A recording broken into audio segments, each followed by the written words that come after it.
In this video, I'm going to show you how to replace the cargo hook and hardware on the back of this Ford Ranger. You'll have one on each corner of the bed. Let's get started. The process for this is going to be the same, so I'm only going to show you one, and you can repeat this step to however many ones you need to replace. Take a 10mm socket and remove both bolts.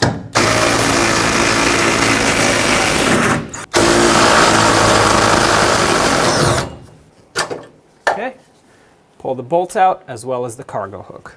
Now take your new hook. I already have the bolts in here, and thread one on partially.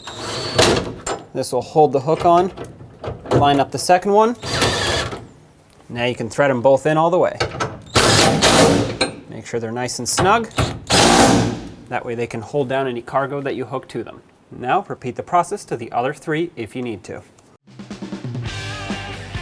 When only the best will do, demand TRQ. The only company that lets you view before you do. TRQ is committed to offering the highest quality aftermarket auto parts that are engineered for peace of mind. Thanks for using and viewing with TRQ.